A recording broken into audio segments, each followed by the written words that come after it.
Buenas tardes, amigos que se están conectando en estos momentos con el seminario web de la clínica. Clínica Docente Los Jarales se siente orgullosa de celebrar este aniversario poniéndose los pantalones largos ya, haciendo nuestro seminario web desde la propia institución como tal.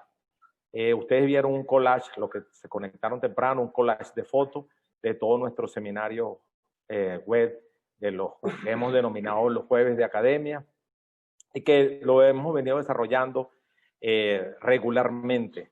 Nos dimos una pausa para prepararnos y comenzar a dar las conferencias directamente en nuestra institución. Muchas gracias por estar conectados en estos momentos. Hasta ahorita llevamos 23, 24, así progresivamente. Voy a hacer una breve introducción. Clínica Docente de Los Jarales, como pueden haber visto en los que nos siguen en Instagram, es un sueño que cuando comenzamos a trabajar, a estudiar medicina en el año, no voy a decirle, bueno, cumplí ayer 37 años graduado de médico. O sea, nada. Parece reciente. Comenzamos, el doctor Miro Quintero y este servidor, a pensar en que teníamos que hacer una clínica. Se nos unió Lino y así comenzamos el deambular. Primero nos graduamos de médico, después de cirujano, después, bueno, y el deambular. Y fuimos tocando puertas, fuimos trabajando nuestros sueños y aquí estamos el día de hoy celebrando nuestro 15 aniversario y pasándole el testigo a otras personas como son nuestros hijos, familiares, alumnos, amigos. Ya nuestros alumnos se transformaron en nuestros amigos, en nuestros colegas. Ahorita en la mesa de trabajo hay dos que fueron alumnos nuestros, no digo míos, sino nuestros, porque aprendimos mutuamente.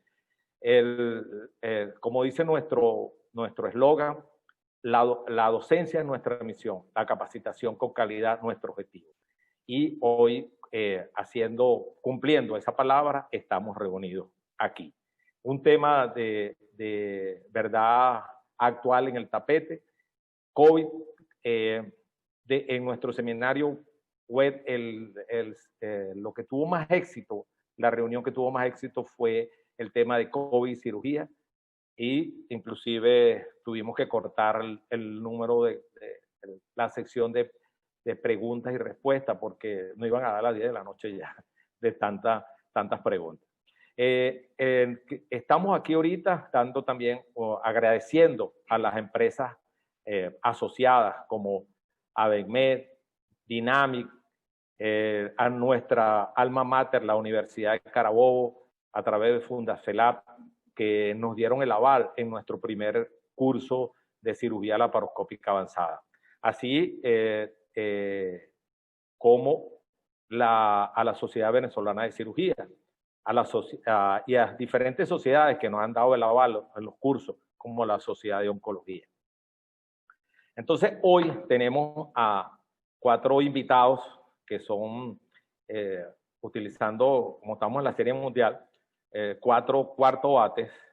Tenemos a la doctora como moderadora, presentadora, novia de la madrina, a la doctora María Dolores Fernández, quien se encargará de moderar las preguntas, y ella también tendrá un tema importante a desarrollar, porque ahora todo el mundo es infectólogo, todo el mundo trata COVID, hasta el brujo de Borburata está tratando COVID con el sapo que guindaba cuando curaba la erisipela. Entonces, bueno, la idea es que aclaremos esas dudas. Estamos abiertos a responder todas las preguntas. Tenemos 2 horas para sacarle el jugo a estos ponentes que tenemos aquí. Bueno, entonces, sin más que seguir comentando, y como tenemos que rendir estas 2 horas, porque es importante, paso a la doctora María Dolores Fernández, infectólogo de la institución, excelente amiga, y que es la que se encargará de llevar muy cuidadosamente, como ella se caracteriza, de llevar que se cumpla el tratamiento médico adecuado. Muchas gracias, doctora. Muy buenas tardes. Gracias, Rafael. Agradecida de verdad por la invitación nuevamente, ¿okay? Y siempre lo digo, honrando y agradeciendo precisamente que esta fue mi primera casa que me abrió las puertas cuando regresé de Caracas. Y aquí estoy, y aquí seguimos, ¿ok? Entonces, bueno, vamos a dar inicio a nuestro jueves de academia el día de hoy y vamos a presentar al doctor José Gregorio Verde. Entonces, nuestro tema de hoy es ¿qué nos ha dejado la pandemia? Prevención y tratamiento, verdades y mitos. Porque, como bien lo dijo el doctor Rafael, pues ahora todo el mundo sabe de COVID, más que los mismos médicos. Entonces, vamos a hablar de que la pandemia no es nueva. Es nuevo precisamente el virus, pero realmente el mundo siempre ha estado sufriendo cíclicamente de pandemias. De hecho, hace exactamente más o menos 100 años, 102 años, pues sufrimos también la pandemia de la famosa gripe española, que realmente no era española, no era de España, pero fue tildada así. Entonces, tenemos por acá, simplemente como recordatorio y para ubicarnos un poquito de historia, que las pandemias de la humanidad, la primera pues reportadas, fueron clasificadas precisamente en base a la gran cantidad de personas que fallecieron cuando el mundo sufrió este tipo de pandemias. Entonces tenemos la peste negra o peste bubónica, que fue en 1347, 1351.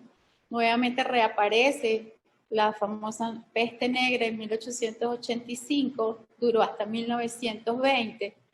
La gripe española que les acabo de mencionar, la gripe asiática en 1957-1958, la gripe de Hong Kong en el 68. Y una de las tantas preguntas en base a esto con estas pandemias es que, ¿qué se hizo para que desaparecieran? Pues las primeras que les acabo de mostrar simple y llanamente desaparecieron por sí solas prácticamente. No había realmente tratamiento para ellas y luego aparece en la década de los 80, principios de los 80, la pandemia del virus de inmunodeficiencia humana. Esa no ha desaparecido, pero gracias a Dios con tratamiento antirretroviral los pacientes tienen hoy por hoy una larga vida y buena calidad de vida. La del ébola en 1976, tenemos entonces que aparece por primera vez una infección que causa síndrome respiratorio, que es el SARS-CoV en el 2002-2003. Luego vivimos la pandemia de influenza H1N1 en el 2009 hasta que apareció la vacuna y ya hubo acceso a ella y entonces prácticamente ahora la influenza H1N1 ha quedado como una influenza prácticamente estacional que tiene sus ciclos, que no ha dejado de circular, pero tiene sus ciclos y sus brotes cada 2 años. Y aparece otra infección confinada al Medio Oriente, que es el MERS, también por un coronavirus en el 2012.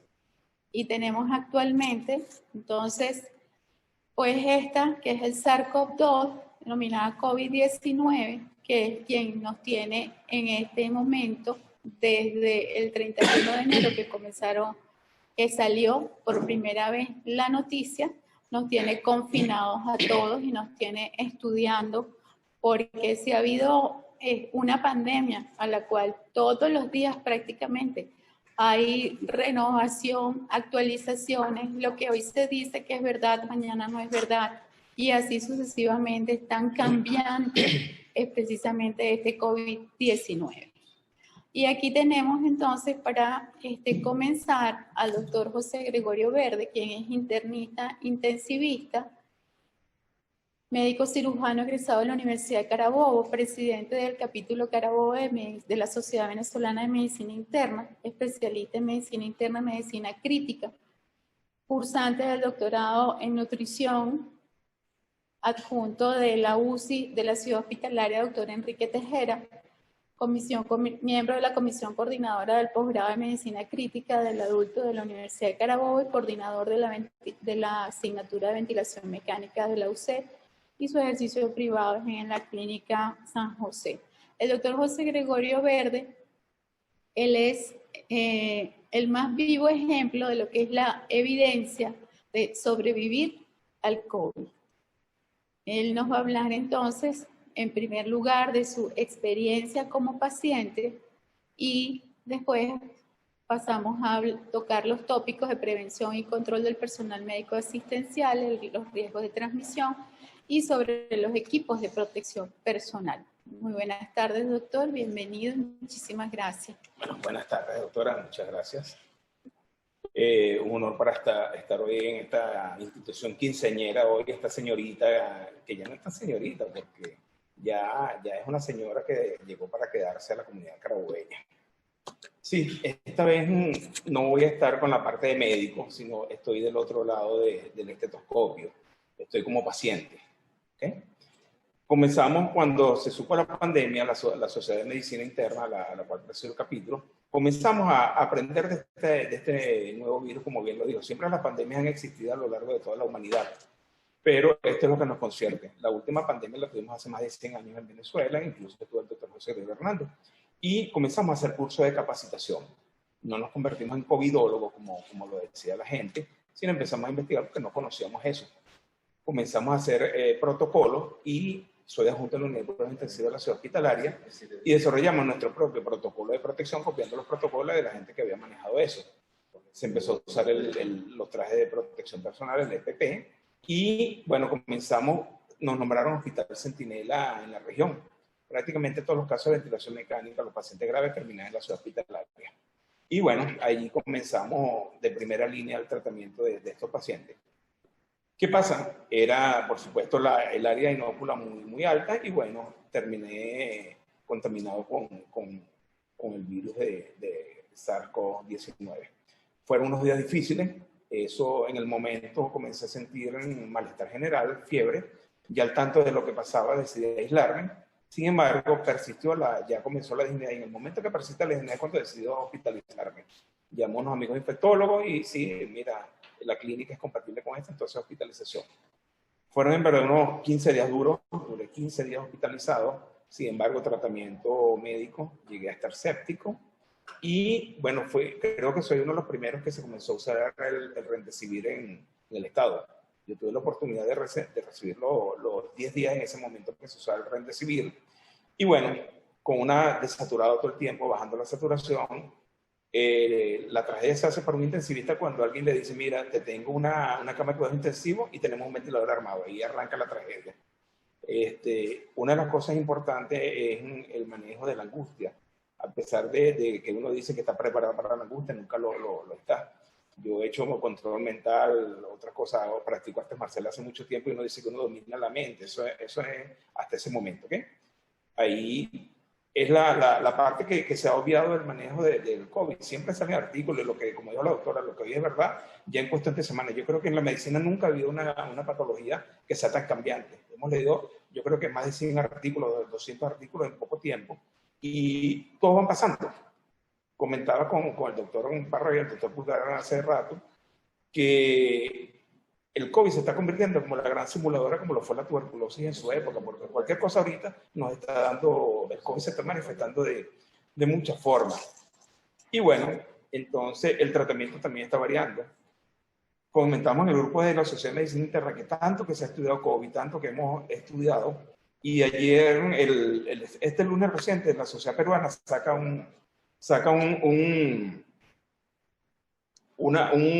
sus pautas. Y las pautas son 6 páginas. Digo, tanto que hemos estudiado tantas patologías, y ellos solamente con la medicina basada en la evidencia, 2 cosas que están funcionando aparentemente en COVID: anticoagulación y esteroides. Por supuesto, en ese momento yo recibí todas esas cosas. como les dije, hice infección respiratoria, estuve escéptico, y bueno, en base a todos los estudios de infectología y de eso, anticoagulado, recibí esteroides de dosis altas, y llegué a recibir incluso tres tipos de medicamentos. Medicamentos con carbapene, con quinolona respiratoria, incluso se agregó el limesolid por mi alta carga. O sea, yo trabajo en un ambiente sumamente contaminado y los infectólogos pensaron en ser. Por suerte, bueno, una cosa que se pierde el apetito, a pesar de que estoy cursando un doctorado en nutrición, créeme que no había, prácticamente la primera semana fue nada de dieta por vía oral. Sin embargo, pérdida casi más de 10, 12 kilos de pérdida que se han ido recuperando por suerte. Pero lo que le digo es eso, el momento es, apenas sientan la sintomatología, deben acudir al médico. Evitar automedicación, evitar los guarapos de poleo, todas esas cosas, porque aquí lo que tienen que buscar es la ayuda profesional. Estábamos comentando hace rato que ya hay hasta el kit COVID, que no se debe hacer. Hay kits que traen antibióticos, anticoagulantes. Lo ideal es, apenas te sienta la sintomatología, acuda a su médico, que allí será la base del éxito del tratamiento. Y creo que una de las cosas por las que hoy estoy aquí, además de los excelentes médicos y enfermeros con lo que tuve tratamiento, es el tratamiento precoz, el tratamiento oportuno, el tratamiento efectivo, evitar que esos pacientes lleguen a la falla respiratoria, porque los pacientes ya con falla respiratoria, una alta mortalidad. ¿Okay? Gracias, doctor. Sobre los equipos de protección. Con los equipos de protección, sí, siempre hemos tenido los EPP. De hecho, como le dijimos al principio, tuvimos la oportunidad de hacer nuestro protocolo copiando en base a los protocolos italianos y a los protocolos en ese momento estaban con el uso de EPP. De hecho, el overall, el momento de quitarlo y ponerlo, éramos 2 intensivistas y siempre uno supervisaba al otro, copiamos los protocolos, los pasos por paso a seguir, pero parece que no sabemos hasta qué punto son tan efectivos los overoles y los protocolos. Todavía desconocemos muchas cosas del virus, y eso, a pesar de tener los equipos de protección adecuados, con overall, con máscara N95, con el face shield, todas esas cosas, a pesar de eso, lamentablemente en la ciudad hospitalaria tuvimos 2 bajas, una que yo tuve la oportunidad de salir, pero un compañero sí falleció. Entonces, es eso, no bastan los equipos de protección, no sabemos qué tipo de aerosolización todavía hay en la parte viral. Y pareciera, en este momento, hay centros médicos en Caracas que ya no están usando el overall. Incluso aquí en Valencia no se está usando el overall. Pareciera que el momento de quitarse el overall puede ser la parte de contaminación. Claro, influye un oportuno lavado de manos, todas esas cosas, disponer de agua en los centros asistenciales y disminuir las horas que se esté para evitar el área inócula del virus, porque todavía desconocemos muchas cosas. La primera. No es la tuya.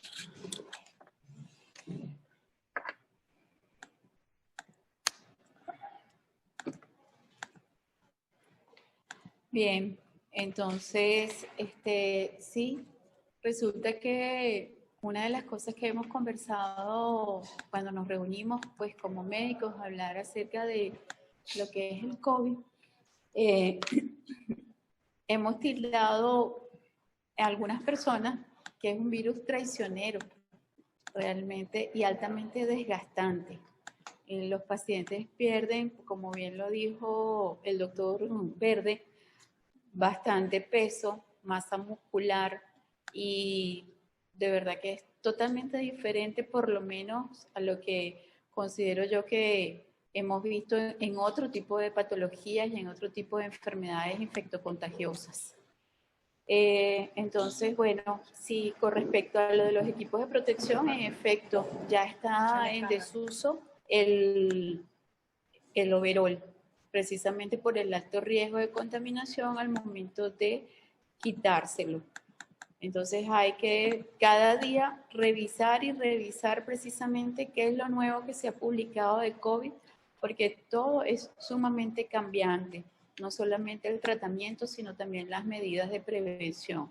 Sin embargo, las básicas para todo el mundo son el uso del tapabocas, el lavado de manos y el distanciamiento social. y para el personal de salud principalmente, que se ha visto, hay publicaciones, hay evidencia científica de que ha disminuido el número de contagios con el uso de la Face Shield. Así que, y yo incluso lo recomiendo también para el público en general. Entonces, pasemos ahora, es esta.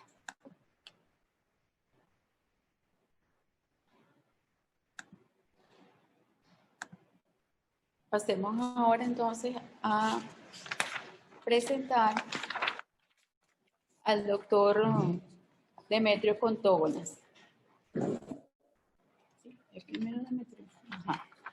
El doctor Demetrio Contógonas es médico internista, por cierto, fuimos compañeros de universidad, ¿ok? En nuestros tiempos mozos. Él es médico internista, con posgrado egresado del Hospital Adolfo Prince Lara de Puerto Cabello y está también al servicio de la clínica docente Los Jarales.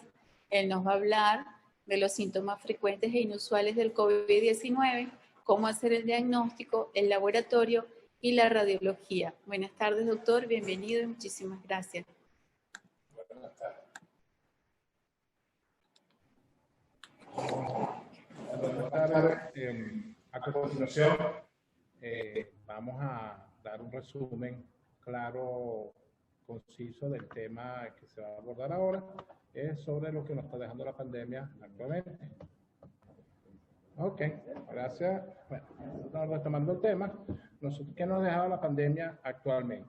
Sí, desde aproximadamente muchas informaciones cruzadas, la infección COVID-19 que se originó en la ciudad de Wuhan, aproximadamente en el mes de octubre, solamente empezaron a tener sospechas de un caso sobre un síndrome de distrés respiratorio en la población cercana al mercado de Wuhan.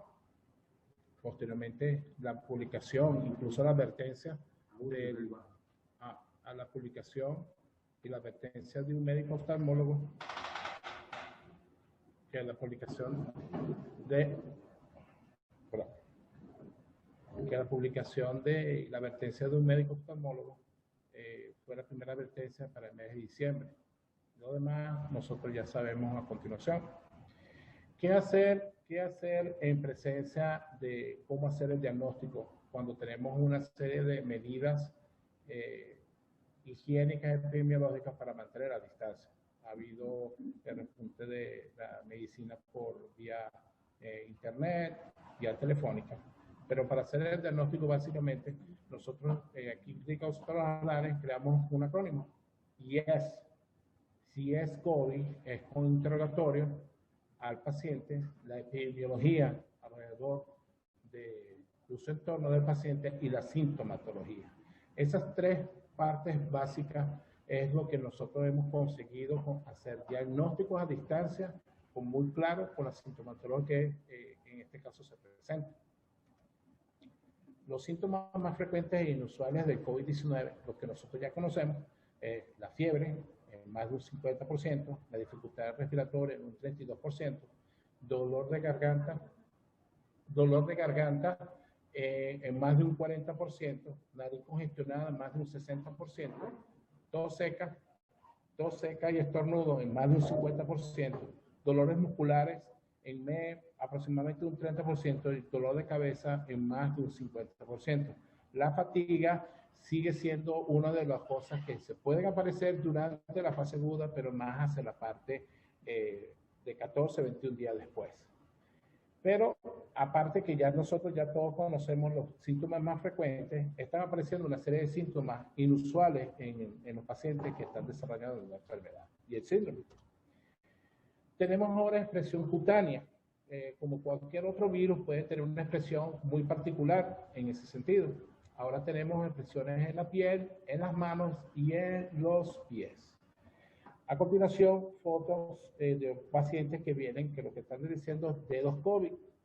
En algunos casos se refiere como un proceso inflamatorio evanescente, puede aparecer en cualquier momento en los primeros 21 a 40 días, pero más parece como un proceso inflamatorio infeccioso en manos y pies y es resultado de toda la respuesta vascular sistémica ante la presencia del virus circulante. Otro que es una expresión también es la dividencia reticular. Esta es una foto de un paciente de 67 años, en la cual esta es la expresión cutánea que presentó al día número 21, pero también reportan que tiene una gran afinidad por los pacientes que pueden tener complicaciones respiratorias tardías en este aspecto. La otra es pacientes que han presentado dermatitis actínicas o dermatitis ampulosas, simulando incluso en algunos casos como si fuese varicela zoster, muy pruriginosa y que puede aparecer en cualquier momento. Estos son los casos más inusuales en el sentido de la expresión cutánea. Se están agregando hoy por hoy el insomnio en algunos pacientes que con una desregulación del ciclo circadiano y la parte cognitiva, que en algunos países europeos le están refiriendo como la niebla mental o una neblina o ofuscación mental. Pacientes que tienen letargo, bradisiquia, enlentecimiento de la parte del conocimiento o de las relaciones interpersonales, incluso memorias de corto y largo plazo, que se van desapareciendo y vuelven a aparecer en cualquier momento. Muchos relacionan esto como si fuese un síndrome postraumático o como le decían algunos psiquiatras, el flashback, que ellos ven imágenes de su vida en cualquier momento de su día a día cotidiano.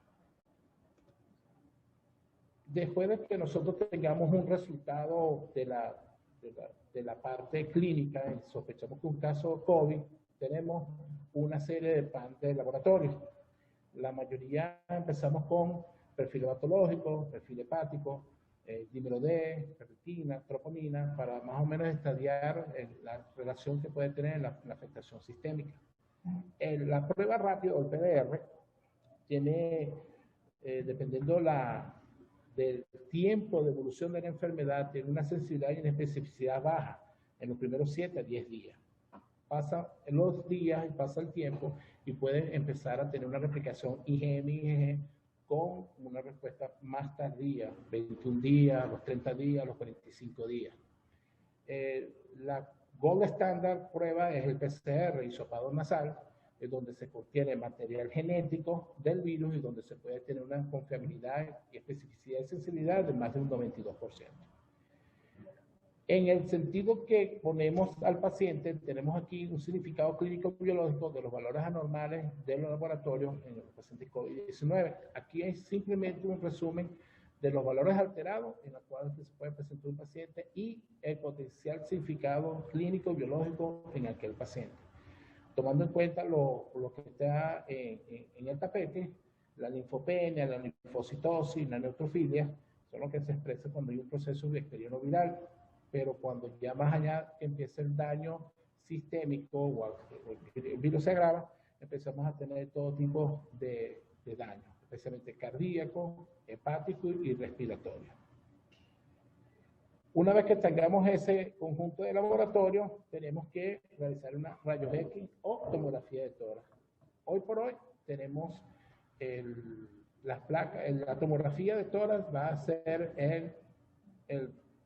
el método radiológico para un diagnóstico temprano, incluso versus un PCR. Aquí vamos a explicar simplemente, tenemos dos criterios que nosotros estamos hablando. Un criterio que es el score CRX COVID-19, que es simplemente dividir la rayos X de tórax en porcentaje de 25%, desde la parte ápice hasta la basal, dándole un score de gravedad o en el sentido de la sensibilidad según la placa. Tenemos a continuación, vemos acá que incluso tenemos varias placas en ejemplo, donde nosotros podemos sacar, dependiendo cuáles son los porcentajes pulmonares que se están tomando.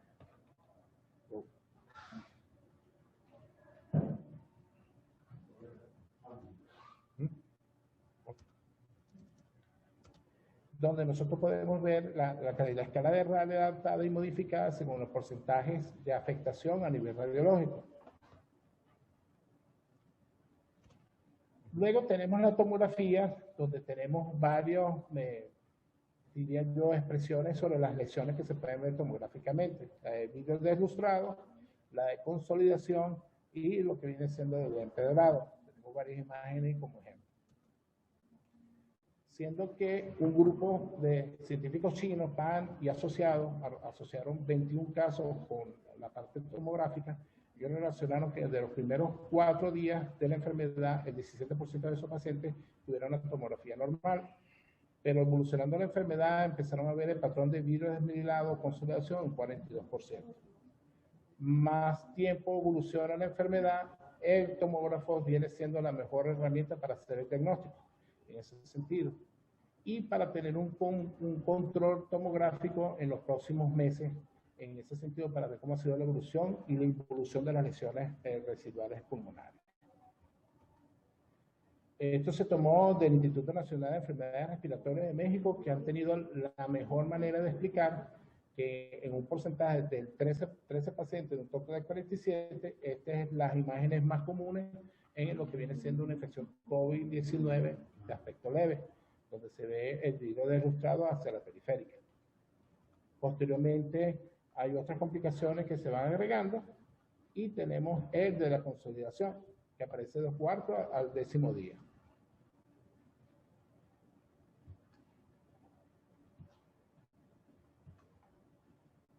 Posteriormente a eso tenemos esas imágenes donde se ven más lesiones hacia la parte peribronquial y agravándose mayor el patrón retículo endotelial subpleural. En este caso ya tenemos un patrón mixto de enfermedades que se agravan con compromiso respiratorio y tenemos a continuación lo que es más o menos el 16% de los pacientes, la mitad de los que estuvieron en estudios donde tuvieron mayor complicaciones con una sensibilidad específica a la tomografía versus el PCR. Gracias. Bien, entonces al final de todas las ponencias iremos respondiendo las preguntas. Vamos a presentar ahora al doctor Freddy Pulgar, quien es médico intensivista. Él es médico cirujano egresado de la UNEFA de Coro, médico intensivista del Hospital Militar, egresado del Hospital Militar de Caracas, jefe de la terapia intensiva del Hospital Naval de Puerto Cabello y jefe de la terapia intensiva de la Clínica Docente Los Jarales. El doctor Freddy Pulgar nos va a hablar de lo que es el síndrome respiratorio agudo, el tratamiento de sostén, el soporte ventilatorio, que esperamos precisamente ese es el punto álgido en donde no queremos que nuestros pacientes lleguen allí por la alta tasa de mortalidad una vez que nuestros pacientes son intubados y cuál es el umbral para la intubación. Muy buenas tardes, doctor Pulgar. Bienvenido, muchísimas gracias por estar acá. El tema que me corresponde a mí es el síndrome respiratorio agudo, especialmente llevado al COVID-19. Y vamos a hablar especialmente la parte del ventilador mecánico. ¿Cómo vamos a ventilar a nuestros pacientes? Recuerden que el ventilador mecánico es la unidad básica de una terapia intensiva, especialmente ahorita con la pandemia. En Wuhan, cuando se presentó la pandemia, especialmente para enero, tenían 55 unidades de terapia intensiva. Estamos hablando de un país desarrollado y fue insuficiente para resolver su desastre, su problema epidemiológico. Por lo tanto, estimulamos a nuestros médicos para estudiar medicina crítica, porque en verdad esto va a seguir y necesitamos gente preparada desde el punto de vista de enfermería, residentes y médicos especialistas. Antes de iniciar, quisiera demostrar la capacidad que tiene un ventilador para cambiar el volumen corriente. El volumen corriente es la cantidad de aire que entra y sale en una respiración normal. Y el ventilador tiene la capacidad de aumentarlo con los volúmenes terrestres inspiratorios, si no lo aumenta. Y también uno puede aumentar la capacidad de residuar cuando uno aumenta el pico. Y entra y sale la ventilación. Por eso es importante conocer nuestro ventilador. Depende, hay ventiladores pesados, ventiladores livianos. Por lo tanto, el volumen corriente o el volumen trial es básico para nosotros, porque los volúmenes que estamos utilizando son volúmenes muy bajos. Igualmente, este gráfico lo vemos acá, donde representa la presión de las vías aéreas durante una ventilación. El tiempo inspiratorio se inicia aumentando de forma progresiva hasta una presión pico, desciende en una forma moderada y tenemos una presión meseta, que es la presión plató. Después hay un descenso, que es el tiempo expiratorio. ¿Okay? Una respiración normal dura 5 segundos, por lo cual el tiempo inspiratorio y la pausa son 3 segundos y 2 segundos el tiempo expiratorio. ¿Por qué les explico esto? Porque la presión meseta es la que da a nosotros la presión de trabajo para el trabajo en el ventilador, especialmente en pacientes con distrés respiratorio. Esta presión plató o presión meseta nos dice nosotros la expansibilidad del alveolo pulmonar. Esto es lo que conocíamos nosotros anteriormente. Un pulmón en shock, un pulmón blanco, infiltrado bilateral. Ahora tenemos esto. El video es medilado, lo que enseñó el doctor Demetrio. ¿Okay? Y generalmente empieza con un trabajo ventilatorio muy aumentado. ¿Qué va a pasar en nuestros ventiladores? Desde el punto de vista fisiológico, de este gráfico, en todo distrés respiratorio, especialmente en el COVID-19, tenemos un estadio exudativo y un estadio proliferativo. El primer día se comienza un edema pulmonar desde el día 0 hasta el día 3. Posteriormente, se inicia el periodo de membrana hialina, del segundo al tercer día. Eso va descendiendo hasta el quinto, séptimo día. Y se inicia un periodo proliferativo donde se presenta una fibrosis pulmonar. Si los pacientes llegan a nosotros después del sexto al séptimo día, ya tenemos un paciente con una fibrosis pulmonar y presiones muy elevadas. Esto está dado por este agente.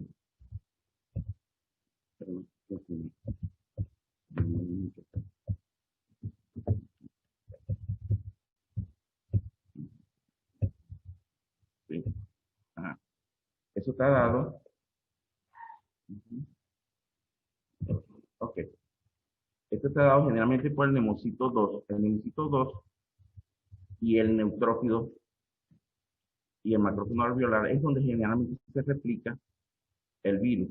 Por supuesto, eso lleva una respuesta inflamatoria sistémica, elevación de la citoquina, factores de necrosis pulmonar, interleuquina 6, interleuquina 8, y por supuesto se presenta la membrana hialina dentro del alveolo pulmonar, aumenta el edema extracelular y las lesiones vasculares. Y ese intercambio alveolo capilar está comprometido.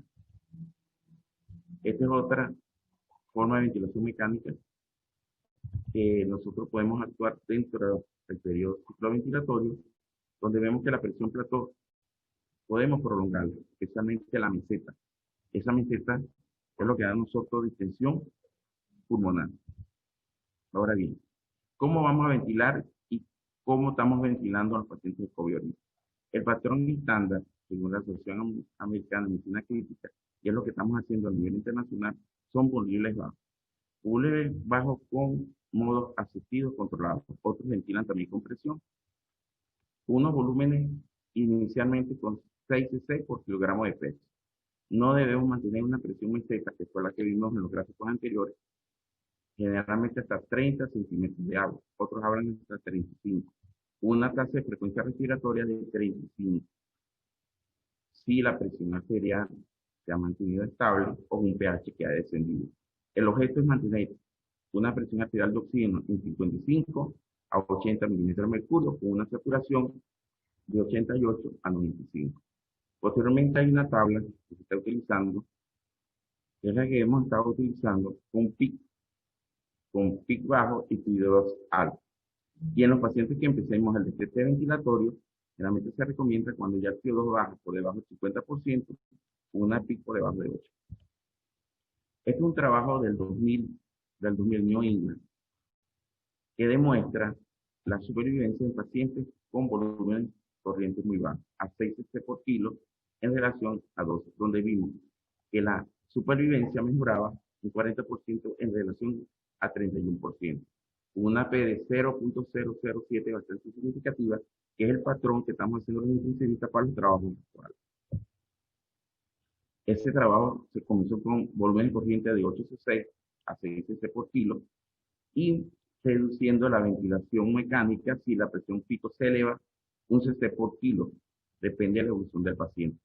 Se pueden hacer ajustes hasta 3 cc por kilogramo de peso si el paciente tiene una PCO2 muy elevada y con frecuencias muy altas, tomando en cuenta siempre la pH del paciente o una presión plató por debajo de 30 centímetros de agua.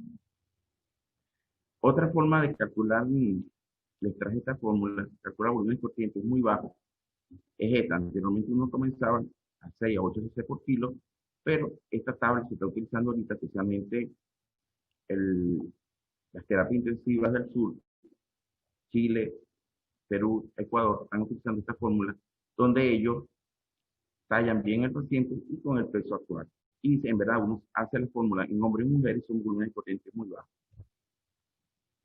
¿Qué se hace posteriormente? Debemos estar midiendo la presión Z en un periodo de cada 4 horas, y si hacemos un cambio del PIC o ventilación, podemos acercar ese periodo. Debemos estar pendientes si esa presión plató se levanta o se eleva de una forma brusca, y lo que tenemos que hacer es tratar de disminuir un cc por kilo hasta llegar al 3 cc por kilo. Si la presión plató desciende o hay una sincronización en el ventilador, podemos aumentar de una forma lenta un cc por kilo hasta llegar a 8 cc. Generalmente yo he ventilado a 6 o a 8 cc por kilo, manteniendo una presión plató por debajo de 30 centímetros de agua. ¿Cuál es el objetivo? Lograr un pH 730, 745, pero algunas veces no se logra con estos pacientes.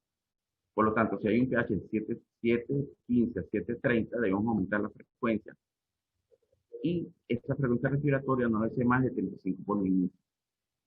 Si permanece por debajo de 7.5, debemos ir aumentando poco a poco, nuevamente, el volumen corriente, sin sobrepasar la presión plató, la que hablamos inicialmente, sobre 30 centímetros de agua.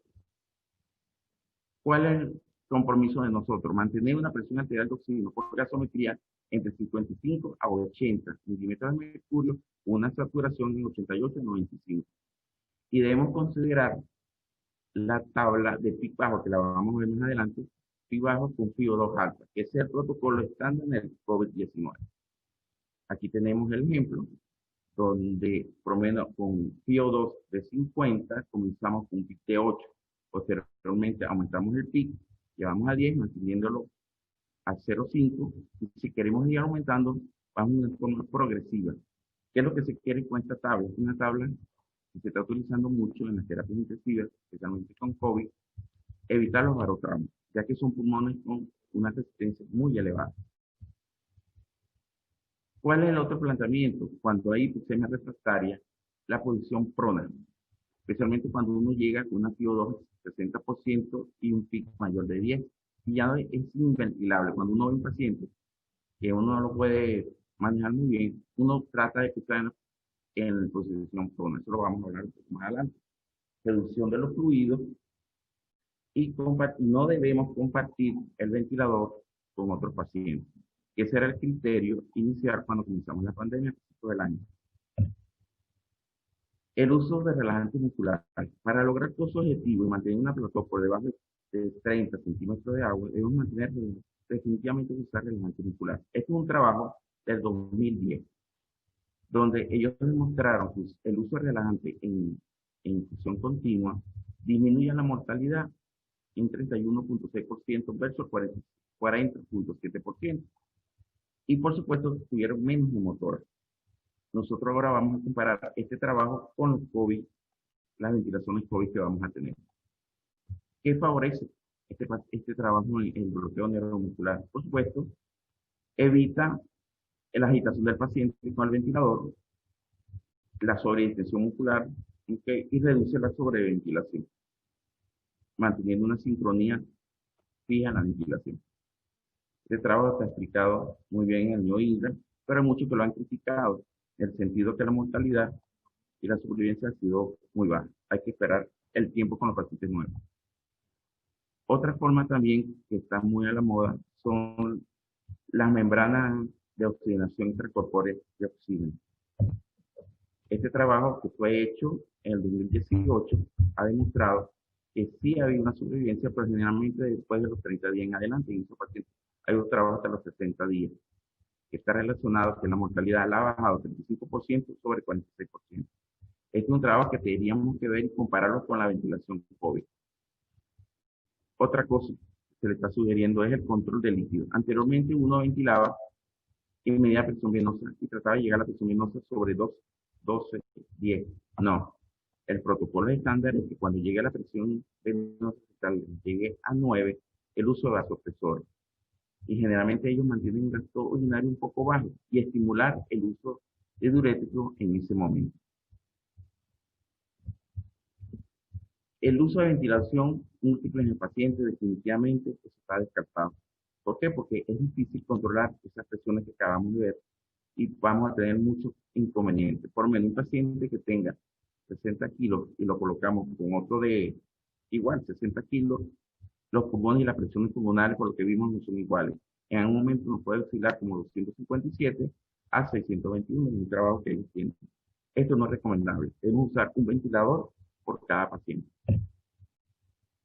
Entonces, ¿qué hemos logrado? Volúmenes corrientes bajos, son los mejores tolerados. Presiones plató por debajo de 30 centímetros de agua para evitar barotrauma. Conservación de los fluidos. Y por último, ese punto de vista para mejorar el distrés, la ventilación prona.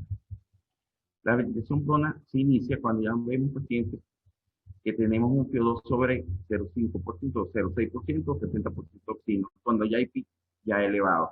Presión pulmonar muy elevada, una meseta en 24 centímetros de agua y una presión de pico sobre 35. El señor Gehry en el 2013 fue uno de los primeros que logró conseguir una supervivencia en estos pacientes. Él ventiló varios pacientes en presión prona versus la supina. Pero si ustedes pueden ver, yo traje esta diapositiva que vieran cómo se presentaron otros trabajos, pero con ventilaciones más elevadas. Él logró ventilaciones mucho más bajas, por debajo de 6 o 7 kilogramos de peso. ¿Qué es lo que quería Gehry? Si pensamos desde el punto de vista fisiopatológico, recuerden la zona de West. La zona de West tiene la parte superior, la media y la inferior. La zona superior, vamos a tener que la presión alveolar es mayor que la presión arterial pulmonar y mayor que la presión venosa. La segunda zona, la presión alveolar, es mayor que la presión arterial, es mayor que la presión alveolar y menor que la presión venosa.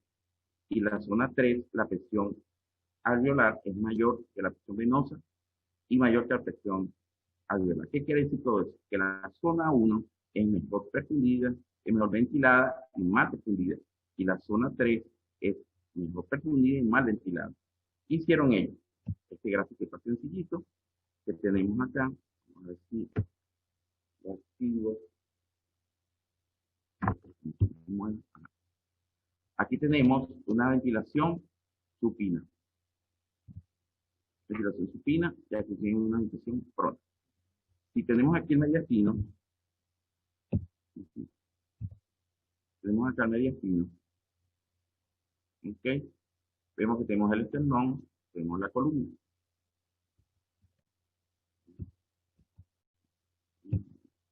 Ok.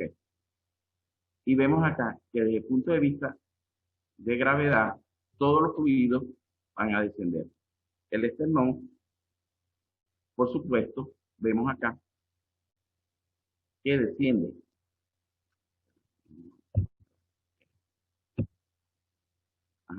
Vamos a quedarnos con esta diapositiva. Aquí tenemos una tomografía supina y prona. Y vemos cómo el mediastino, la parte supina, desciende generalmente sobre la columna vertebral, donde hay compromiso de líquido y compromiso alveolar. La zona clara es la parte de reclutamiento y mejora la ventilación. Nosotros lo ponemos en la forma promo, vemos como el mediastino desciende sobre el esternón, mejoran los líquidos, descienden los líquidos y la parte clara va mejorando en tomografía. Ese es el concepto de la ventilación prona. Este trabajo fue hecho en 2003. Especialmente lo hizo Gehry, donde él demostró que la ventilación prona es mejor que la supina. Ahora, nosotros debemos comparar en un futuro este trabajo con las ventilaciones COVID que vamos a tener. El tiempo de ventilación prona. Se dice que puede ser 18 horas, otros hablan de 24 horas. pero va a depender del equipo. Generalmente para poder mover a este paciente necesitamos 5 personas, una en la cabecera, 2 laterales. Otros hablan que el tiempo necesario que lo merece, o sea, el tiempo que lo necesita, tienen 24 horas o más de 24 horas. Y otros pueden mantener una relación arterial de oxígeno con PO2 generalmente mayor de 150. Si mantienen eso, pues lo pueden mantener 8 horas. ¿Qué complicaciones relativas? Inestabilidad, por lo menos pacientes con inestabilidad en la columna vertebral, pacientes con quemaduras, pacientes en shock y cirugía traqueal. Todos los pacientes con neurocirugía con hipertensión intracraniana. ¿Qué complicaciones podríamos tener? La extubación, retiro de dispositivos, desaturación, vómito, edema facial, neuropatía isquémica, especialmente en la parte del plexo braquial, y úlceras de presión. También hay ventilación prona en las embarazadas, lo podemos hacer en los pacientes gestantes, tomando en cuenta que en la zona de la cadera debemos mejorar los apoyadores, igualmente que a nivel del hombro. ¿Cuál sería la respuesta a una ventilación prona? Bueno, el incremento de la relación oxígeno-PO2 la vamos a mejorar en 20%, incrementa la presión arterial de oxígeno en 10 milímetros de mercurio y una disminución de la presión del CO2 un minuto. Generalmente esto uno lo logra ya a la media hora de haber colocado al paciente, uno ve un cambio en uno de estos parámetros. Y por supuesto, el aumento del SEC, lo que es la compresión pulmonar, mejora también, y las presiones pulmonares. No se debe hacer la ventilación prona en emergencia. Ese es el protocolo estándar. No se debe hacer las primeras 24 horas. Debe ir a una unidad de terapia intensiva, ¿okay?, con personal preparado. Y hay que hacer las primeras 48 horas. Después de ahí, por el gráfico que yo les di, generalmente son pacientes que nos llegan después de 7 o 8 días de ventilación y es un pulmón muy rígido, unas compras muy elevadas. En algunos casos, en Europa lo han utilizado en salas de emergencia, pero depende del personal que tenga. Y por supuesto necesitamos personal y práctica para hacerlo. Las ventilaciones probadas, por supuesto, no es fácil. Debemos tener generalmente ventiladores, sistemas de alarma, ¿okay?, y que los pacientes están generalmente estables. Si están inestables, desde el punto de vista hemodinámico, no se lo recomiendo. Ahora, la intubación. La intubación, muchos de nosotros buscamos parámetros gasométricos para intubar. La experiencia nos ha dicho que en pacientes con COVID, yo creo que más que todo clínica, radiología y experiencia para intubar. No debemos evitar que estos pacientes lleguen a una fatiga muscular muy elevada, porque generalmente no van a salir. Cuando lleguen a terapia intensiva con presiones muy altas, no lo vamos a lograr. Debemos buscar un volumen corriente lo más adecuado, de 4 a 8 cc por kilo, recordando que podemos mantener promedio de 6 cc por kilo de ventilación. Mantener PI bajo con PO2 alto. El posicionamiento prono sería una alternativa para las hipoxemias refractarias. Manejo de los líquidos debe ser restringido, no como anteriormente que uno era agresivo para mantener una buena PVC. No compartir los ventiladores. Para finalizar, les quiero dejar este gráfico en el sentido que debemos recordar que las máscaras de reservorio son las que mantienen un PO2 en el sistema intubado el 50%, las máquinas nasales el 40% y el sistema Venturi se mantiene en un 50% en algunos pacientes. Muchas gracias.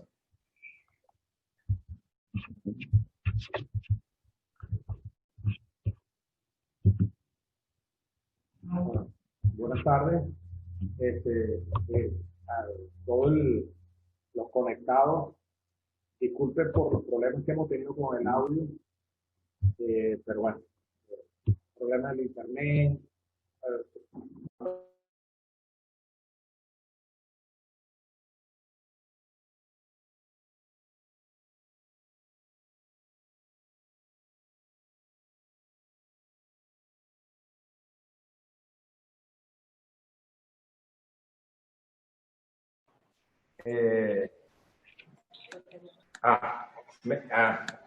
Voy a presentar a la doctora María Dolores Fernández. La doctora María Dolores Fernández, médico egresada de la Universidad de Carabobo. No voy a decir el año. Okay. No lo diga. No lo digo. Médico internista, también egresada de la Universidad de Carabobo, en la CHEP. médico infectólogo egresada del Hospital Universitario de Caracas, presidente de la filial de la Sociedad de Infectología Carabobo, adjunto al servicio de infectología, adjunto al servicio de atención de pacientes con HIV, colaboradores del servicio hasta la actualidad, coautora de muchos trabajos y congresos. Bueno, les presento a la doctora María Dolores, es la infectólogo interconsultante de nuestra institución. Gracias, María Dolores, por siempre estar presente cuando uno quiere hacer un evento científico como este. Gracias.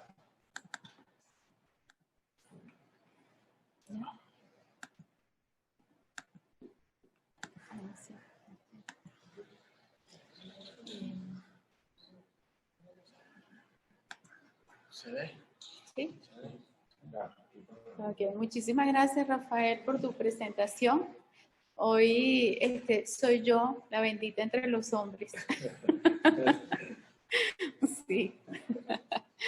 Bien, entonces, inicialmente pues habíamos hablado de verdades y mitos con respecto a COVID, que nos está dejando esta pandemia. El tratamiento es muy cambiante, tenemos apenas 10 meses conociendo este virus y cada día salen cosas nuevas y como lo dijimos al principio, lo que inicialmente se decía que no servía, hoy sirve y viceversa también. Entonces, yo les estoy trayendo la tarde de hoy, o sea, porque esto es una revisión constante de día a día, lo que es el tratamiento basado principalmente en una revisión que se hizo, las pautas nuestras, las pautas de la Sociedad Venezolana de Infectología, que es el abordaje terapéutico y las recomendaciones.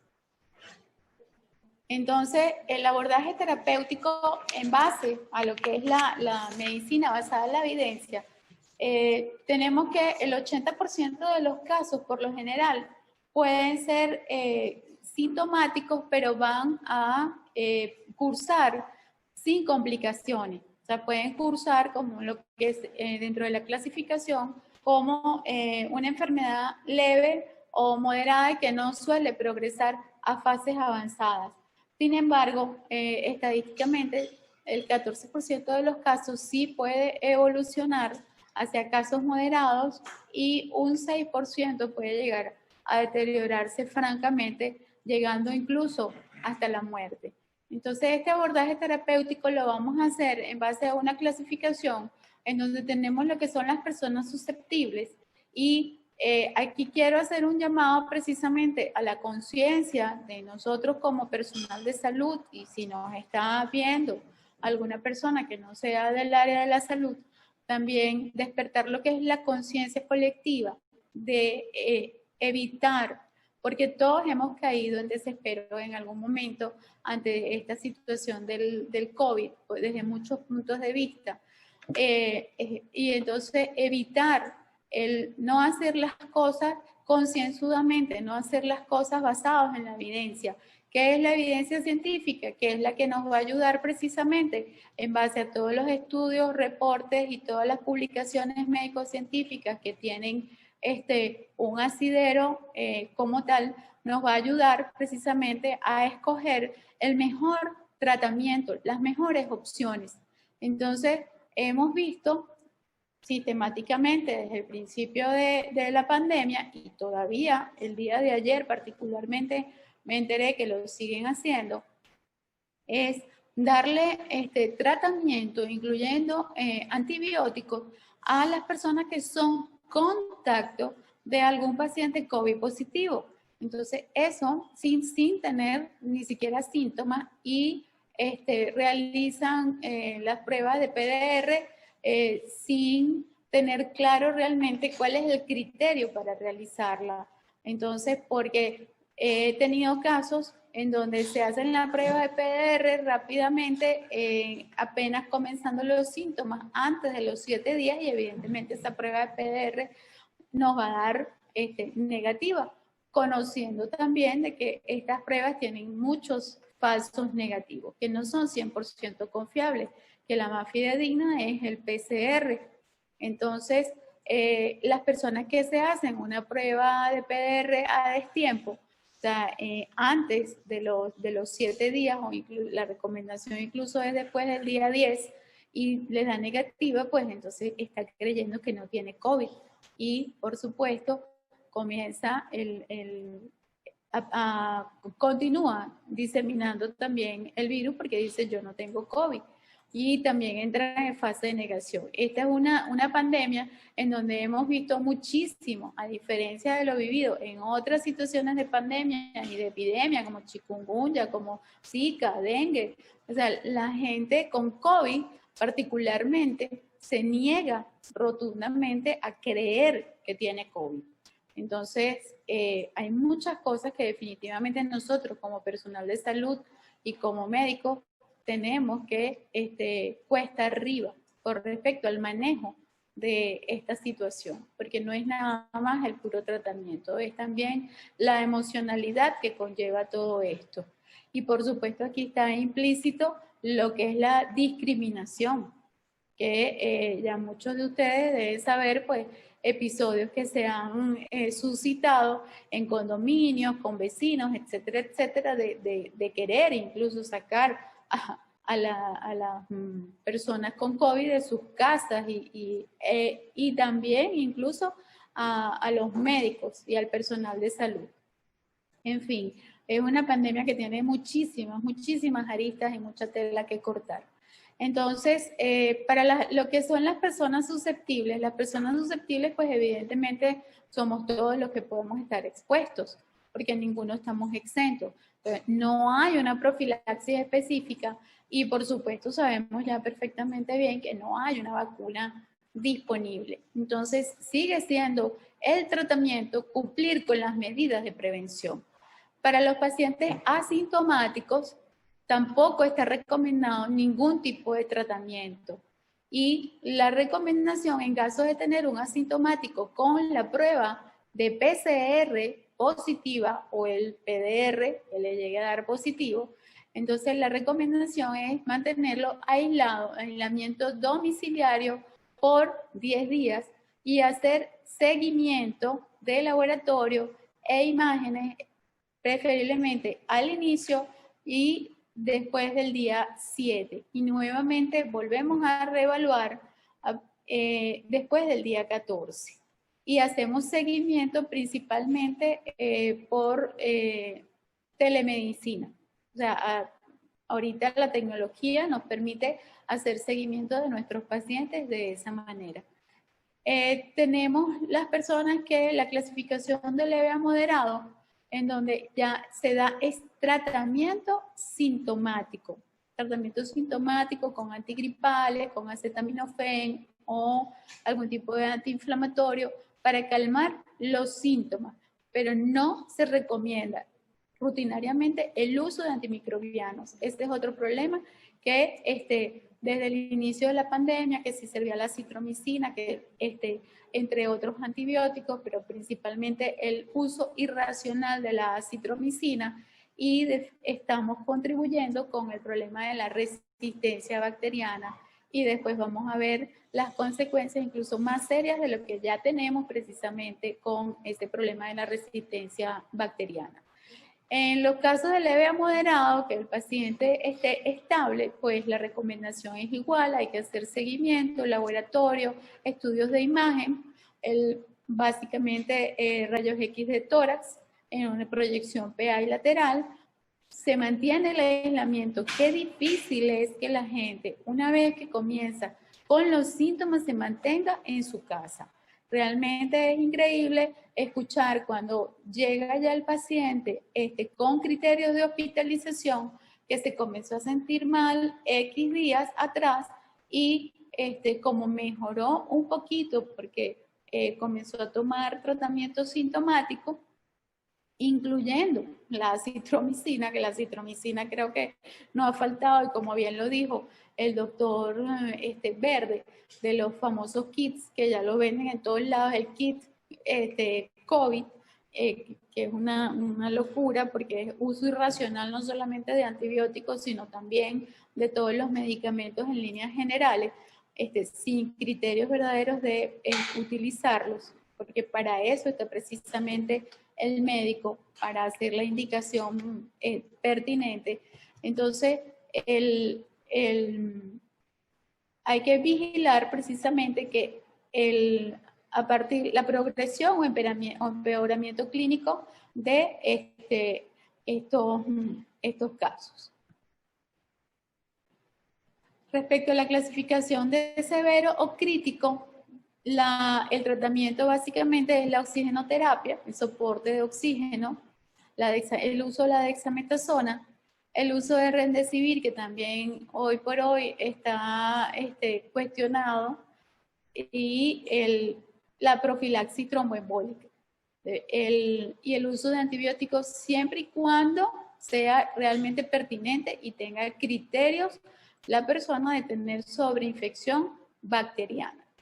Entonces, en líneas generales, hay que hospitalizar en un área de aislamiento. El manejo de estos pacientes es multidisciplinario y son pacientes altamente demandantes, en donde ellos necesitan muchísima atención de todo el equipo de salud y literalmente hacer, como decimos nosotros, coloquialmente, tratamiento enzimático encima del paciente para poder precisamente darle el soporte no solamente desde el punto de vista médico, sino también desde el punto de vista emocional, que sienta confianza que estamos ahí para ayudarlo. Estudios de laboratorio, la gasometría, imágenes, electrocardiograma y los parámetros de laboratorio, como ya se ha mencionado, lo mencionó también el doctor Demetrio, elevación de los niveles de la proteína C reactiva, el dímero D, la ferritina, y un índice muy importante a tomar en cuenta, que la elevación de todos estos niveles nos puede dar del pronóstico de severidad. Y por supuesto, la pronación, en los casos que el paciente lo tolere, que hemos visto que también eso mejora muchísimo la condición del paciente severo y del paciente crítico.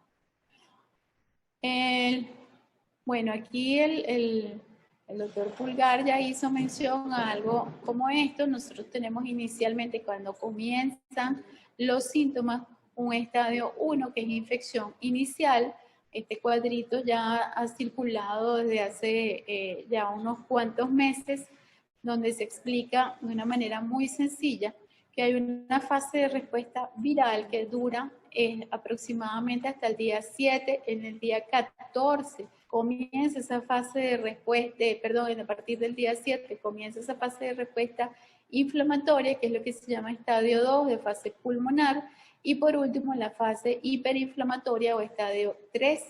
Entonces tenemos que, en resumen, para esta primera fase, estadio 1, que es compatible con los casos leves, el tratamiento es sintomático. En la segunda fase, oxigenoterapia, esteroides, el remdesivir, el uso de los anticoagulantes, la enoxaparina, que es la más recomendada, y por último, en el estadio 3, en la hiperinflamatoria, pues el soporte también de oxígeno y el uso de esteroides y enoxaparina.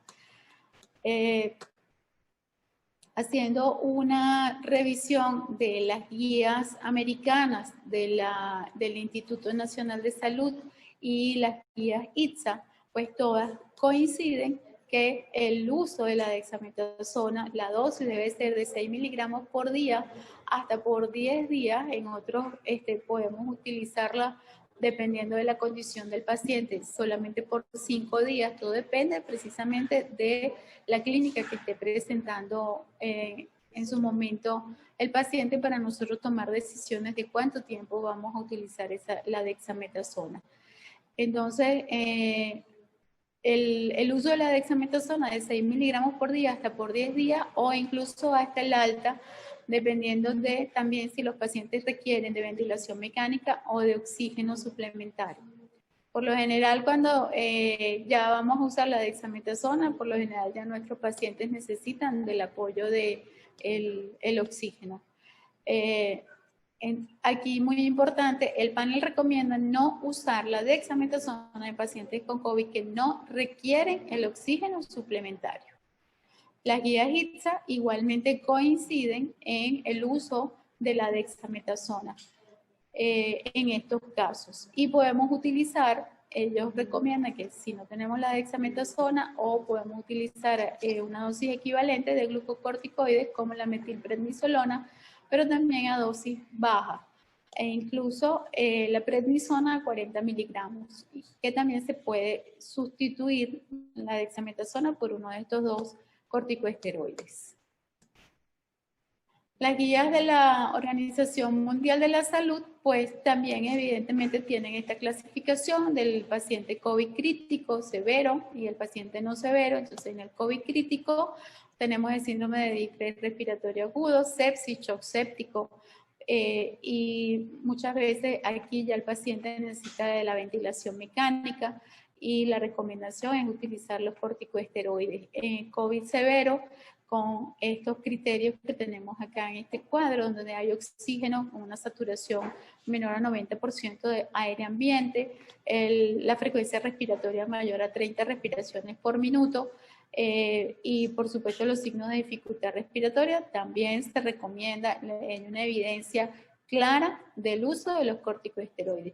Pero en COVID no severo, y aquí quiero hacer mucho énfasis porque como tenemos la costumbre de la automedicación, porque como me decía alguna vez un amigo mío, o sea, mi amor, el venezolano es médico del corazón, y usted le pregunta a cualquier persona qué es bueno para un dolor de cabeza, por ejemplo, entonces todo el mundo le va a decir un medicamento que es muy bueno para el dolor de cabeza, pero esa persona no sabe por qué hay el dolor de cabeza. Y ahora con COVID, pues definitivamente también están, como dijo el doctor Verde, los covidólogos que saben mucho, y con la venta de los famosos kits en la farmacia, también están incluyendo, y apenas comienzan a sentirse mal, ya comienzan a administrarse la dexametasona, con el agravante de que precisamente esta práctica lo que hace es que disminuye la capacidad de respuesta del sistema inmunológico. Entonces, bueno, seguimos con, ya esto lo acabo de decir, la recomendación fuerte del uso definitivamente de la dexametasona. Y bueno, actualmente pues seguiremos estudiando y estudiando bastante, pero creo que el tratamiento finalmente para los pacientes graves y en casos severos de COVID sigue siendo los corticosteroides y la profilaxis. Con respecto al uso del Remdesivir, se recomienda su uso en casos con requerimientos de oxigenoterapia. No se recomienda su uso en casos asintomáticos, leves y moderados. Y además es un tratamiento muy costoso. Inicialmente habíamos utilizado por recomendación de las guías el Remdesivir cuando comenzó a llegar a algunos países y bueno, para nosotros también a costos bastante elevados, por 10 días. Pero ya hay evidencia científica. Aquí tenemos el estudio clínico controlado ACTT1, que se observó una reducción del tiempo de hospitalización de 15 a 11 días en comparación a placebo. No hubo diferencia significativa en cuanto a lo que es administrarlo entre 10 días y 5 días. Y bueno, creo que la diferencia significativa fue precisamente el bolsillo. Entonces, sí, el beneficio ocurrió en el subgrupo de pacientes con oxigenoterapia habitual con cánula o máscara, y no se encontró beneficio en los casos con necesidad de oxígeno mucho mayor por cánula nasal. Entonces,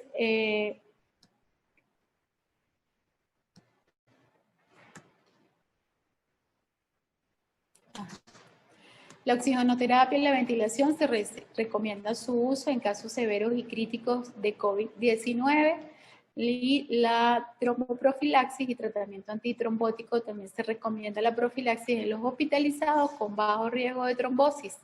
y se recomienda la anticoagulación en hospitalizados con alto riesgo de trombosis.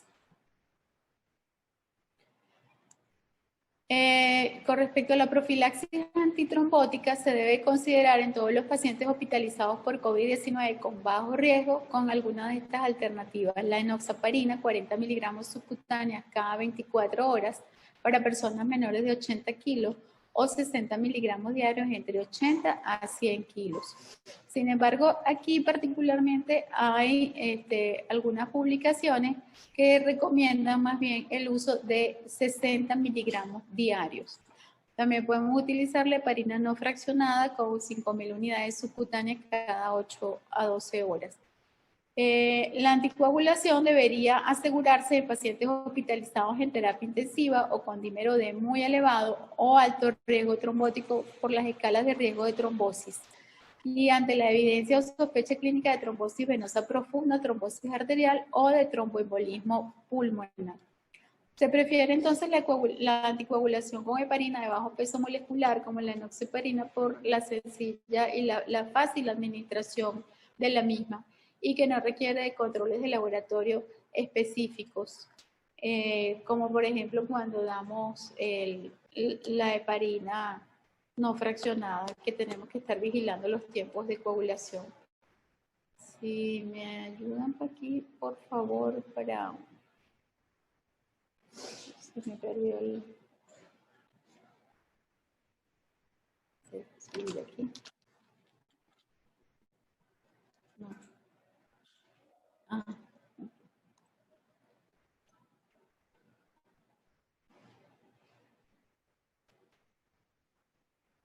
Ok.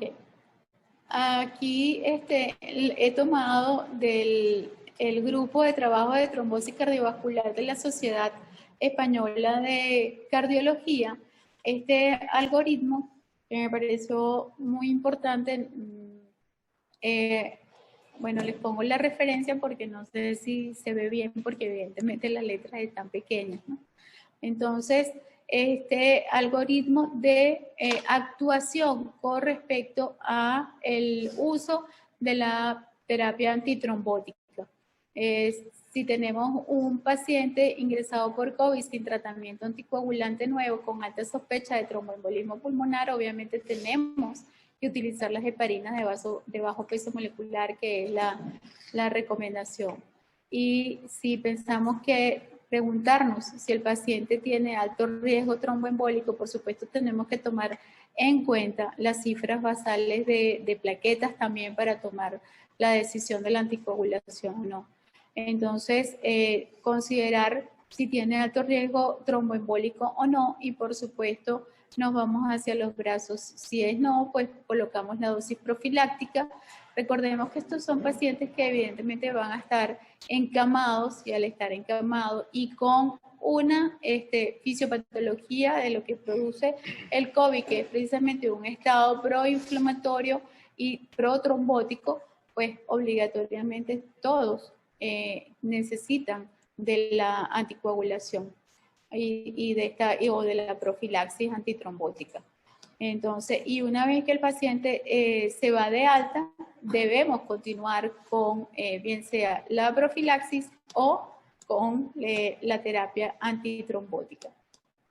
Aquí tenemos otro algoritmo de actuación en donde si el paciente está estable sin criterios de gravedad y el tratamiento no presenta interacción, entonces tenemos que mantener las medidas sin cambio. Y aquí está la recomendación al alta, el alta con tratamiento con COVID, mantener las heparinas de bajo peso molecular a dosis anticoagulantes, o podemos inclusive pasar a los antagonistas de la vitamina K. Otras opciones terapéuticas experimentales como el favipiravir, que por lo menos aquí en Venezuela hay algunas droguerías que sí lo han vendido, lo han distribuido. Resulta que no hay suficiente evidencia ni a favor ni en contra de su uso en COVID-19. En general, la limitada evidencia de favipiravir pareciera que ha mostrado cierto beneficio en casos leves a moderados. Con respecto al plasma convaleciente, pues tampoco hay evidencia ni a favor ni en contra de su uso en COVID-19, pero por supuesto tenemos muchísimas limitaciones en la aplicabilidad y los estudios experimentales al respecto. Respecto al interferón, pues también igual, sin evidencias a favor ni en contra de su uso en casos de leves a moderados. Sin embargo, no se recomienda en infección severa o crítica por COVID-19. En otras infecciones también por coronavirus, ya anteriormente, como el SARS y el MERS, no mostró efectividad.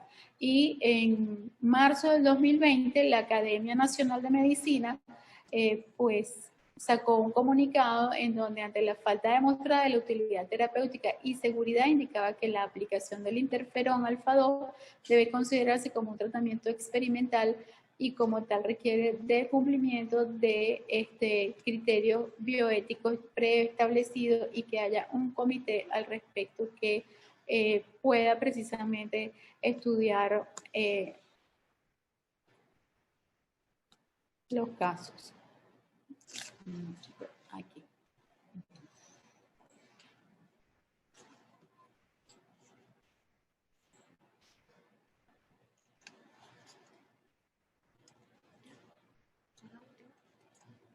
No, no es la última.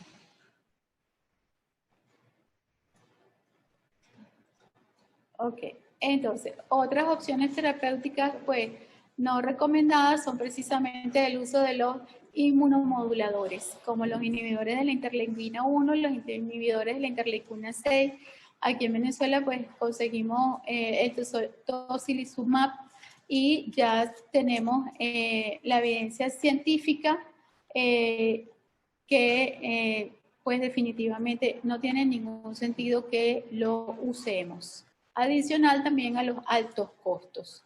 Y otras opciones que son más bien que comenzaron a utilizarse como la hidroxicloroquina o la cloroquina combinado con la citromicina, ya definitivamente no se usa. El lopinavir ritonavir, que por cierto todavía lo usan en algunos de nuestros hospitales, tampoco tiene efectividad contra el coronavirus. Solamente se debería utilizar si es que estamos ante un paciente que tenga VIH y que ese sea su tratamiento de base y no usarlo precisamente para coronavirus, sino porque ese tratamiento antirretroviral para personas con VIH el que lo esté tomando.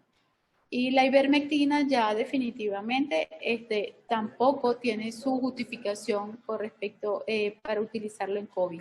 Y se justifica su uso solamente, sí sabemos, porque en Latinoamérica, pues ya sabemos, como en la franja tropical,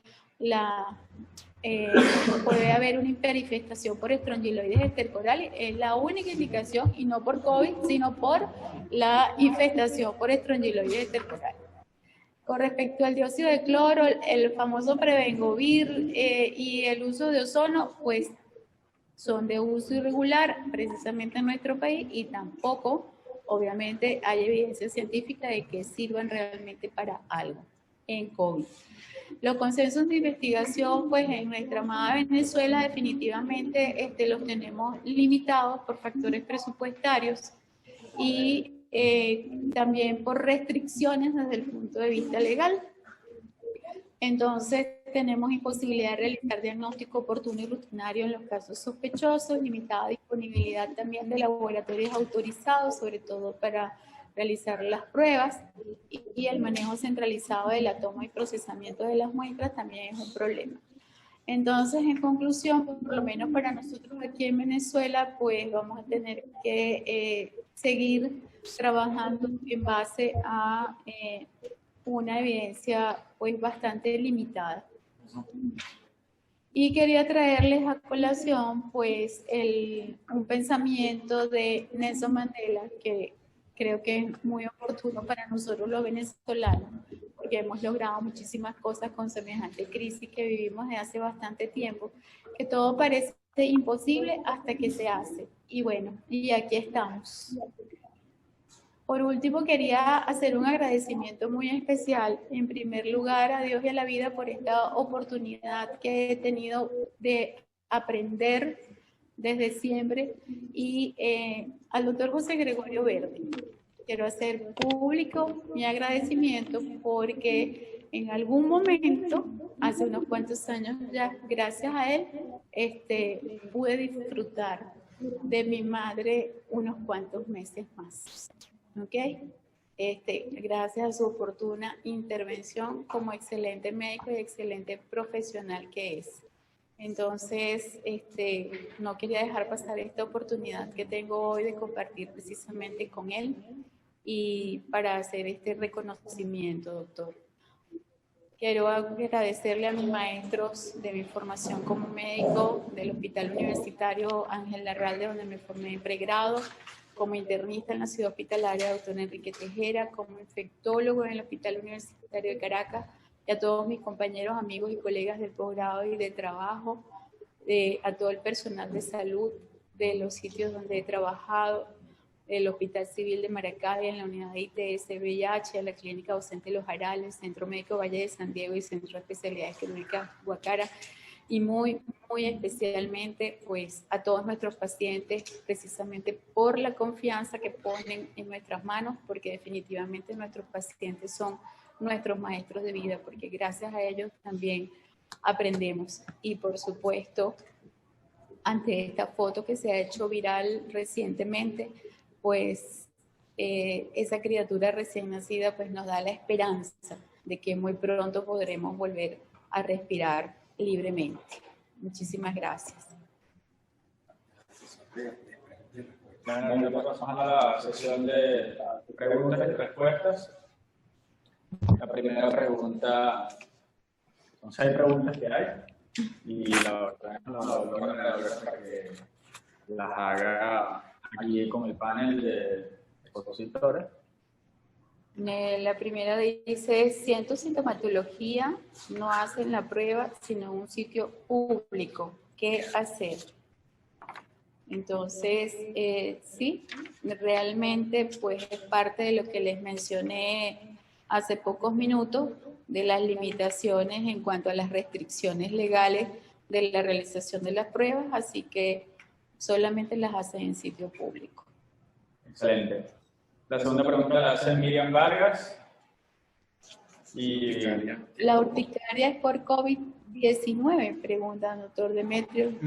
Sí, en el caso de las elecciones cutáneas, las elecciones cutáneas que están presentando durante el COVID-19, una vez la urticaria puede ser más que todo por el efecto inmunológico. La infiltración de virus a nivel de piel, con el trayecto no a nivel de las terminaciones nerviosas, en algunos pacientes la urticaria es una de las primeras manifestaciones. Y después aparecen las manifestaciones clínicas. Para el doctor Demetrio también preguntan que si para pacientes inmunosuprimidos que tengan COVID y aparezca herpes zóster y tengan, se compliquen con el síndrome de Ramsay-Hunt, que cuál sería la conducta. Bueno, ante la presencia de infiltración viral en uno de los pares craneales, o en el sentido facial, está discutido el uso de esteroides y los antivirales, acyclovir, aciclovir, lo que se esté disponible. Pero además el seguimiento clínico, antiinflamatorio, de los antivirales en ese aspecto. Y definitivamente hacer los estudios timpanométricos o en el estudio del fondo de ojo para ver si hay afectación definitiva de esa parte. Con respecto al uso de la vitamina D, no entiendo mucho la pregunta, pero dice 2.000 o 2.500 unidades. A traducir, letra de médico. Ajá. Ajá, que fui yo. La vitamina D, 2.000 o 2.500 unidades internacionales por día como tratamiento preventivo. ¿Qué opina el panel? En el uso de la vitamina D como profiláctico no se tiene mayor uso. Estamos utilizando desde la dosis nominal, 1.500, 2.000 unidades hasta 10.000 unidades. No hay estudios que nos avalan que nos va a dar una protección viral ante el COVID-19. Que la exposición solar, que la estimulación como tal, la parte inmunológica y la mejor defensa, puede ser. Pero no está dentro de ninguno de los estudios lo estamos hablando. Simplemente mejora la respuesta inmunológica. En altas dosis, nosotros no tenemos todavía un estudio final que nos pueda demostrar eso. Ok. Yo pienso, déjame cortar algo, que están hablando como preventivo. El COVID-19 solamente hay 3 cosas preventivas: aislamiento, quédate en tu casa, distanciamiento social y el lavado de manos. No hay ningún medicamento que prevenga el COVID. Solamente es el aislamiento social, prevenir la infección por el virus. En estos días salió algo viral que dice que me llamó la atención en las redes también. Ahorita con este reposo obligado he leído cualquier cantidad de cosas en las redes. El virus no se ha ido. Lo que te dieron fue permiso para buscarlo. Bueno, no lo busquemos. No lo Así busques. es. Y llegó para quedarse. Sí. Eso Astrid tenemos que tenerlo Ortiz claro. le pregunta al doctor Verde que el Ministerio del Poder para la Salud, aprobó el favipiravir. ¿Qué tal? Una cosa es la aprobación acá y otra cosa es la evidencia científica. Para que un medicamento se apruebe tiene que tener evidencia tipo 1A, 2B. Y son estudios multicéntricos, con placebo, controlados por una gran población. Es lo que uno llama en bioestadística datos duros. Y hasta ahora los entes, como le dijo la doctora, el Instituto Nacional de Higiene de los Estados Unidos, la Unión Europea, la FDA, no lo han aprobado. No hay ningún medicamento antiviral aprobado en este momento para el tratamiento de COVID-19. Estuvimos viendo lo que dije al principio, que tanto que hemos leído de COVID han salido muchísimos artículos semanal, lo que la semana pasada era de verdad, esta semana ya es mentira, el Remdesivir funcionó, ya no funcionó. Llamó la atención el presidente de los Estados Unidos diciendo: a mí me pusieron Remdesivir y me curé. Pero los estudios de New England, que lo sacan una semana después con un editorial, dice que no es así. Entonces necesitamos estudios duros, estudios con población, estudios que puedan replicarse en otro lado. Dios quiera que tengamos pronto la vacuna, el tratamiento, cualquier cosa que sea, pero parece ser que el virus llegó para quedarse mucho tiempo. Entonces, aprender a vivir con el virus y cuidarnos. Es el único tratamiento efectivo ahorita, como le dije, esas 3 cosas. Quédate en tu casa, uso de protección y lavado eficiente de manos, más nada. Perfecto. Por aquí Silvia García pregunta que si poseen alguna información de la prueba piloto de la vacuna rusa en Venezuela. No tenemos los datos. Solamente que se le puso, solamente que vino un invitado No internacional podemos hablar de ese chisme todavía. de parte de Honduras a recibirla. Sí, Eso fue lo único. Sin comentarios. sin comentarios. No tenemos Ok. eso. En diciembre, el estudio de las vacunas, son múltiples las vacunas. En estos días escribí algo de vacunas. Son múltiples las vacunas. Se esperan los estudios preliminares para finales de noviembre. Entre eso, la vacuna rusa desconocemos qué es. Para que una vacuna tenga efectividad debe cubrir por lo menos el 50% de la población, y eso no tenemos información de. Hasta ahora ninguna vacuna, porque todas las vacunas en este momento están en fase 3. Se espera para finales de noviembre que se empiece a saber ya de lo que están en marcha, la vacuna de Lilly, de Oxford, la vacuna de Moderna, todas esas cosas. Dios quiera que pareciera ser que las cosas van para allí, pero hasta ahora no tenemos ningún reporte ni ninguna notificación oficial. Ok, Bueno, esperaremos. por aquí hay una pregunta de Manuel Rosales que dice que en base a los estudios científicos acerca de la vacuna Sputnik 5 propiciada por Rusia, ¿cuál es su postura ante ese posible antídoto, teniendo en cuenta que aún la OMS no declara nada de esto? Bueno, por un lado, como dijimos ya, sin comentarios, pero lo único que puedo comentar al respecto es que, bueno, tanto hubo con la vacuna rusa y resulta que en Rusia cada día aumentan más los casos.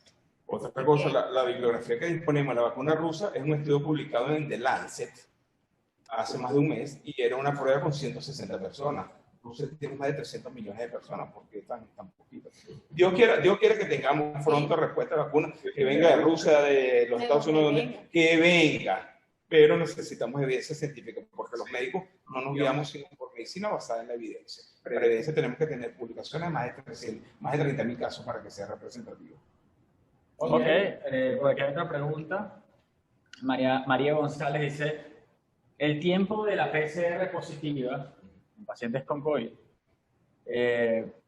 y después dice que ella tiene 4 meses con la prueba positiva. ¿Cuándo se considera reinfección y cuándo no? Más o menos se pregunta.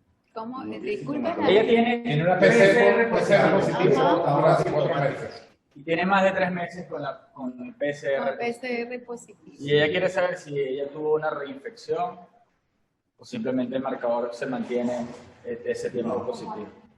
Hay trabajos norteamericanos y europeos donde dice que si la PCR se mantiene en el tiempo, es que todavía tiene carga viral muerta, destruida. O sea que ella posiblemente tiene una gran exposición y poco a poco se está eliminando.